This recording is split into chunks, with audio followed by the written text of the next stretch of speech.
tensions between India and China are rising again. This summer, the two countries' militaries clashed in Ladakh along the line of control, their contested border in the Himalaya region. The loss of more than 30 lives sobered both governments, prompting military talks that made little progress. Late last month, there was another confrontation between the two armies, fortunately verbal, not physical, that underscored the fragility of the ceasefire. Hundreds of troops were deployed from each side, and one evening in mid-June they brawled. It was no less deadly for the absence of firearms. Soldiers used rocks, sticks, clubs and bare fists, and for the first time since the 1970s, lives were lost. Several dozen troops were killed. The Chinese never admitted their casualties, and a dozen or so Indian troops taken hostage and eventually released. That report was followed days later by news that both sides had sent more troops to the area and were digging in.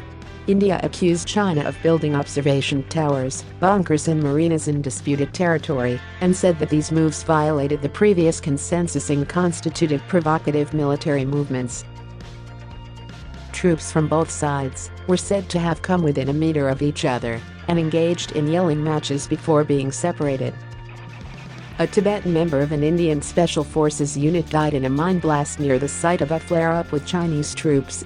According to a spokesperson for China's foreign ministry, Chinese troops never crossed the line of control. A spokesperson for the People's Liberation Army denounced the Indian Army for a flagrant provocation by crossing the line of control.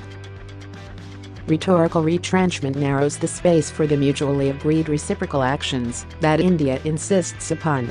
A growing troop presence makes real the prospect of another armed clash. That inclination is reinforced by a perception that Modi mishandled the June incident when he initially played down its severity. Indian officials, and especially those in the military, are disenchanted with mechanisms to deal with the military's standoff, arguing that China is changing the status quo. Chinese strategists counter that India is the revisionist, pointing to Delhi's decision last year to change the status of the state of Jammu and Kashmir, territory held by India but claimed by Pakistan, separate Ladakh from it, and to administer the region as a union territory. For them, that demanded a Chinese response. India is advancing on a second front, adopting measures that restrict Chinese access to the Indian economy. Even before the first clash, India had changed rules to require government approval of all investment from China.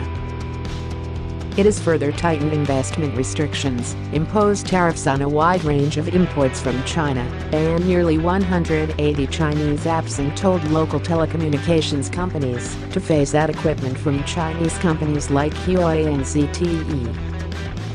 While restrictions will hurt both sides, China's share of India's total imports more than quadrupled, increasing from less than 3% in 2000 to 14% in 2018. Indian sentiment has hardened, with many consumers backing a boycott China movement. Anger is rising in China as well.